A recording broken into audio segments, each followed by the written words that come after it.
Hello विद्यार्थी मित्र, तो पहा chapter number second lens and it's uses. तो भाग जो आपण पाहतोय त्या प्रकरणामध्ये पुढच्या भागाकडे, महत्त्वपूर्ण भागाकडे आपण रे डायग्रॅम फॉर रिफ्रॅक्शन. आता इथे अपवर्तन होत असताना ज्या भिंगातून प्रकाशाचे अपवर्तन होत असताना त्याच्यापासून मिळणाऱ्या आकृत्या ज्या आहेत, म्हणजे रे डायग्रॅम ज्याला आपण किरणाकृती असं म्हणतो, ती किरणाकृती कशी मिळवायची तो भाग आपण आता पाहणार आहोत. You have learn the rules for drawing the ray diagram for spherical mirrors. आपण पाठीमागच्या इयत्तेमध्ये म्हणजे इयत्ता 8वीमध्ये 9वीमध्ये आपण मिररचा वापर करून रे डायग्रॅम म्हणजे किरणाकृती कशा मिळवायच्या तो भाग अभ्यासलेला आहे. Similarly one can obtain the images form by lenses with the help of ray diagram.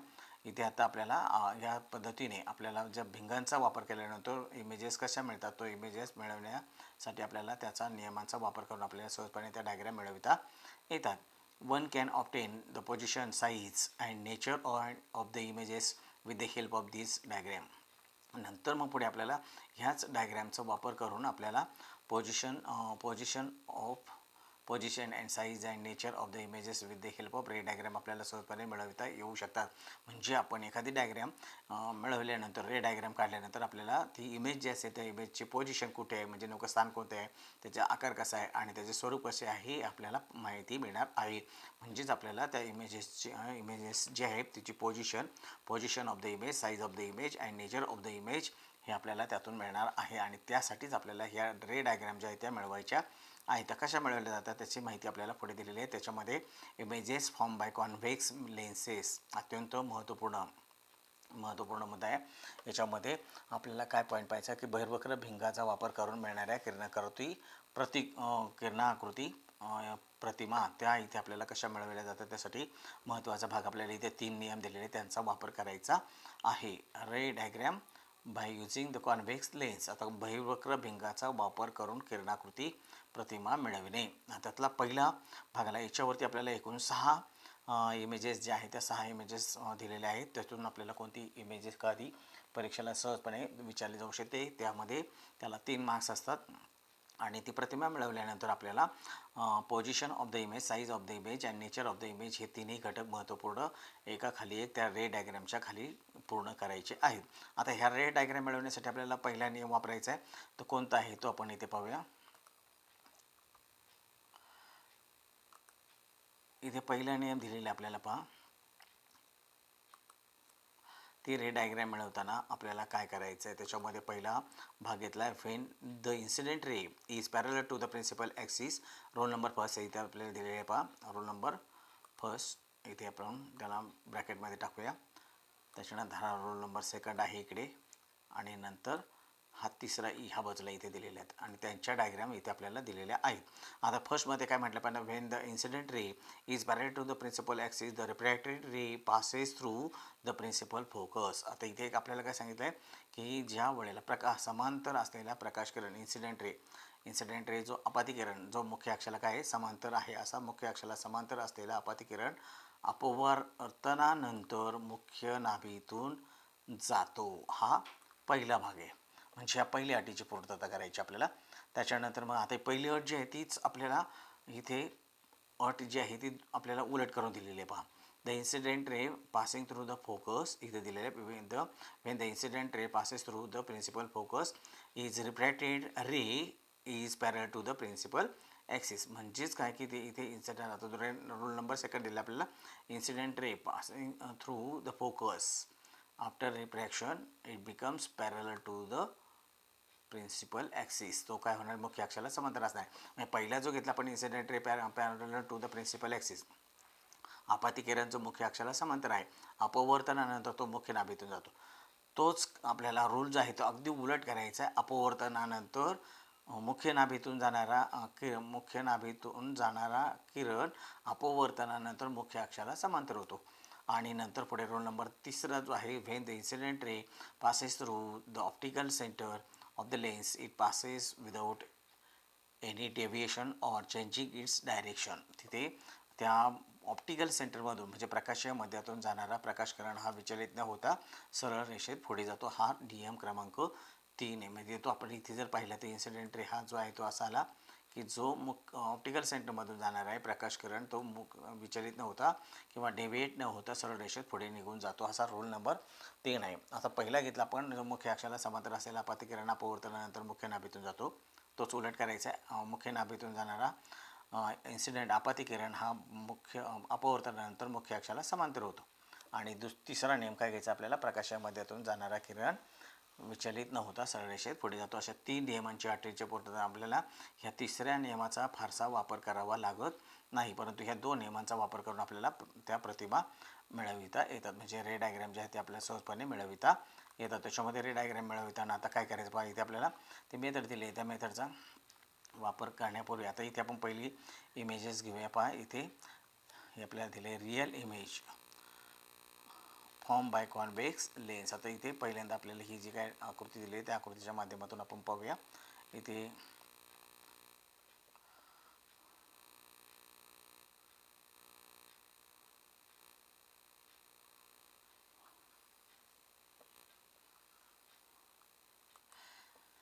इथे ह्या आकृतीमध्ये काय माहिती दिली आहे ती पहा. त्याच्यामध्ये आपल्याला पहिला घटक दिला, the as shown in figure 7.7 and object A B is place beyond the point twice F1. आता ट्वाईस F1 म्हणजे नेमकं काय, तर इथे आपल्याला ही डायग्राम काढण्यापूर्वी आपल्याला काय करायचं आहे, सर्वप्रथम आपल्याला भिंग काढायचं आहे. मग ते भिंग आपण इथे या पद्धतीने काढून घेऊया. इथे हे भिंग असं इथे आपल्याला दिलेलं आहे.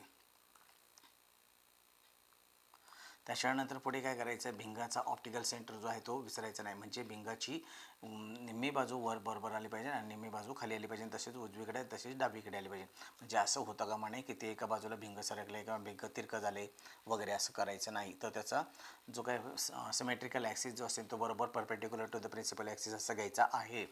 या पद्धतीने भिंग आपण इथे स्थिर केलं. त्याच्यानंतर पुढे भिंगापासून भिंगाचा मध्य जो आहे प्रकाशमध्य, म्हणजे ज्याला आपण ऑप्टिकल सेंटर असं म्हणतो, तिथून सर्व अंतरे जी आहे ती सारख्या प्रमाणात मोजायची आहेत.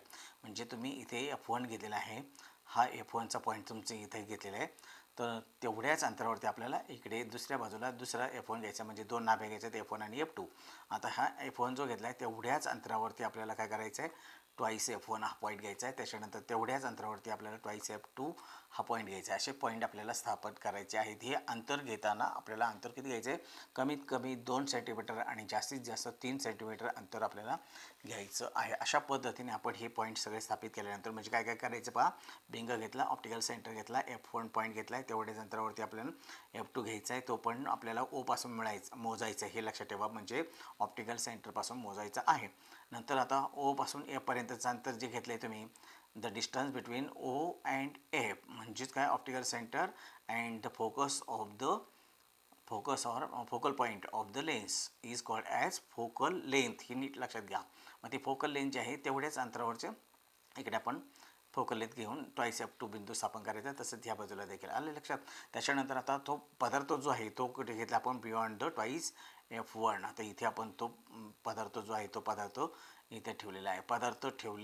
पदार्थ हा नेहमी कसा पाहिजे, एकदम perpendicular to the principal axis पाहिजे. तो असा तिरका वगैरे उभा करायचा नाही, हे लक्षात घ्यायचं. त्याच्यानंतर पुढे काय करायचं, तर आपल्याला पहिली अटीची पूर्तता करायची. ते पहा काय माहिती दिले, ते incident ray BC starting from the point B. आता त्याला आपण जो काय पदार्थ दिला आहे त्याला इथे A नाव दिलं आहे आणि इथे B नाव दिलं आहे, हे नीट लक्षात घ्या.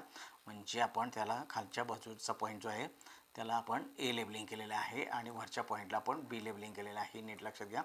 आणि नंतर पुढे काय करायचं पहा आता, and going to the principal axis goes through the principal focus F2 after refraction along the CT. हे नीट लक्षात घ्या. आता त्याच्यानंतर पुढे the ray BO starting from the point B and passing through the optical centre O of the lens goes along OS without changing its direction. It intersects CT in B at B पॉईंटला काय करणार आहे, तो intersect करतो, म्हणजे काय करतो, छेदतो. This means that the image AB is form at B. आता इथे आपल्याला ही इमेज मिळवायची, म्हणजे पदार्थ अनंत अंतरावरती ठेवलेले असणार किंवा बियॉन्ड द काय करायचं, बियॉन्ड द ट्वाईस F1. पदार्थ हा नेहमी डाव्या बाजूला ठेवायचा, हे लक्षात ठेवायचं आहे. इथे आपण हा पदार्थ AB घेतलेला आहे, तो perpendicular to the principal axis, हे नीट लक्षात ठेवायचं आहे. Object always place perpendicular to the principal axis. आता हा मुख्य अक्षाला आपण हा काय केलेलं आहे, पदार्थ ठेवलेला आहे, म्हणजे याला आपण ऑब्जेक्ट असं म्हटलं आहे. त्याची आपण इथे लेबलिंग केलं ए आणि वरच्या बाजूला केलेलं आहे बी. आता काय करायचं, आपल्याला बी पासून निघालेला जो काही रे आहे, कोणता, इन्सिडेंट रे आपल्याला घ्यायचा. बी पासून निघालेला incident ray which is parallel to the principal axis. तो मुख्य अक्षाला कसा असतो, समांतर असतो. After refraction passes through the focal point. इथे फोकल पॉईंटमधून तो जातो, हे नीट लक्षात घ्या. पहिल्या अटीची पूर्तता केली आता तुम्ही. आता नंतर आपल्याला काय करायचं आहे, दुसऱ्या अटीची पूर्तता करायची. आता दुसरी अट घेताना आपण डायरेक्ट काय घेतली आहे, तिसरी अट घेतली पहा. म्हणजेच काय की incident ray which passes through the optical centre without any deviation, कोणतंही विचलन न करता तो सरळ रेषेत पुढे जातो, तो प्रकाशीय मध्यातून जाणारा किरण. इथे आपण तो घेऊया, तो पुढचा incident ray which is passes through the optical centre without deviation. तो इथे आला पहा. आता इथे आपल्याला ह्या ऑप्टिकल सेंटरमधून जाणार प्रकाश किरण, नंतर पुढे जो मुख्य अक्षाला समांतर होता तो फोकल पॉईंटमधून गेलेल्या दोन किरण, ह्या दोन किरणांचा इंटरसेक्ट पॉईंट आपल्याला इथे मिळालेला आहे. आणि मग तोच पॉईंट जो आहे तो आपल्याला काय करायचा आहे, वरती प्रिन्सिपल ॲक्सिसला त्याच्यावरती काय करायचं आहे, लंब टाकायचं आहे. ही झाली त्या पदार्थाची इमेज. आता ती प्रतिमा जी आहे ती आपल्याला खाली मिळाली, म्हणजे त्याला आपण काय म्हणतो, उलटी मिळालेली आहे. म्हणून इथे आपण बी नाव जे आहे ते आपण आता बी डॅश करूया आणि ए नाव जे आहे ते ए डॅश करूया, किंवा A1 आणि B1 तुम्हाला पाहिजे त्या पद्धतीने तुम्ही ते घेऊ शकता. अशाच पद्धतीने आपल्याला पुढे object, Wien object place at twice F1, object place in between twice F1 and F, and object place on the F1, object place between the focal length. हे नीट लक्षात ठेवा. अशा 6 प्रतिमा ज्या आहेत त्या आपल्याला मिळवायच्या आहेत. त्याच्यानंतर पुढच्या भागाकडे येतो आपण. As a is situated on the principal axis, its image will also be located along the principal axis. Principal ॲक्सिसवरती तो लोकेट आहे, म्हणजे त्याचं एचं स्थान कुठे आहे, प्रिन्सिपल ॲक्सिसवरती आहे, आणि म्हणून त्याची इमेजसुद्धा कुठे मिळणार आहे, प्रिन्सिपल ॲक्सिसवरती मिळणार आहे. त्याच्यानंतर पुढे vertically above the B1 dash. त्याच्यानंतर thus the A dash B dash will be the image of the A B object. A B ह्या पदार्थाची प्रतिमा तुम्हाला कोणती मिळाली, ए डॅश बी डॅश ही प्रतिमा मिळालेली आहे. So we learn that if an object is placed beyond the twice F1, the image is formed between the twice F2 and F2. हे लक्षात ठेवा, F2 and twice F2. त्याच्यामध्ये तुम्हाला मिळाले इट इज रिअल. रिअल म्हणजे खरी, inverted म्हणजे उलटी, आणि साईज कशी आहे, स्मॉलर मिळालेली आहे. म्हणजे object, Wien object place beyond the twice F1, images occur. कशा मिळाले ते इमेजेस, त्याच्यामध्ये the images is real, inverted and smaller in size than the object. म्हणजे ती प्रतिमा जी तुम्हाला मिळाली आहे पदार्थापेक्षा लहान मिळालेली आहे. त्याच्यानंतर ती खरी मिळालेली आहे, आणि इन्व्हर्टेड म्हणजे उलटी आहे, रिअल म्हणजे खरी, ज्याला आपण वास्तव म्हणतो. हे लक्षात ठेवायचं आहे. त्याच्यानंतर पुढे आपण पुढच्या भागाकडे येतो. पुढचा भाग दिलेला आपल्याला पाहिजे तो भाग इथे आता ॲट इन्फिनिटी जो दिलेला आहे तो इथून दिलेला आहे पहा त्याच्यामध्ये. आणि नंतर पुढे आपल्याला ह्या images form by convex lens for the different position of the object. अत्यंत महत्त्वपूर्ण हा चार्ट आपल्याला तयार करायचा आहे, तो महत्त्वपूर्ण आहे.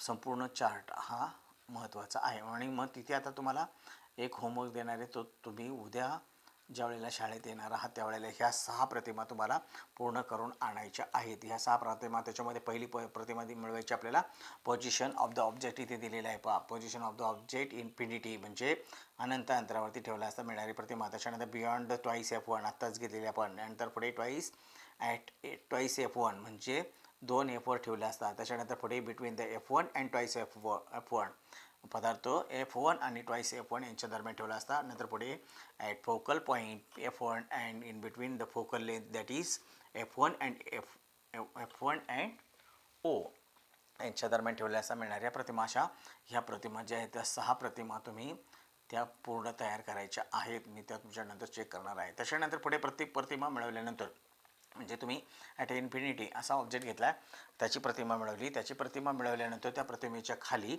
आपल्याला नंबर 1 टाकायचा आहे, पोझिशन ऑफ द इमेज. मग ते काय टाकणार तुम्ही, ॲट द फोकस F2. नंतर पुढे नंबर 2 टाकायचं आहे, size of the image, point image मिळणार तुम्हाला 30 बिंदू स्वरूपात प्राप्त होणार आहे. नंबर 3 टाकायचं आहे, nature of the image, real and inverted. Real म्हणजे खरे, इन्व्हर्टेड म्हणजे उलटी एवढं लक्षात ठेवायचं आहे. इथे फक्त एकच लक्षात ठेवायचं आहे की ज्या वेळेला प्रतिमा जी आहे तो पदार्थ जो आहे तो नाभी अंतराच्या आतमध्ये असतो त्यावेळेला मिळणारी प्रतिमा व्हर्च्युअल अँड इरेक्ट असते.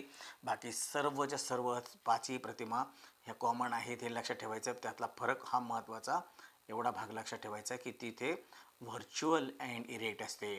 व्हर्च्युअल म्हणजे आभासी, इरेक्ट म्हणजे सुलटी अशी प्रतिमा मिळते किंवा ज्या वेळेला पदार्थ हा नाभी अंतराच्या आतमध्ये ठेवला जातो म्हणजेच F1 and O. F1 that is a focal point and O that is optical centre. एवढा भाग आपण आज इथे पाहिलेला आहे. यानंतरचा पुढचा भाग आपण पुढच्या व्हिडिओमध्ये पाहणार आहोत. धन्यवाद.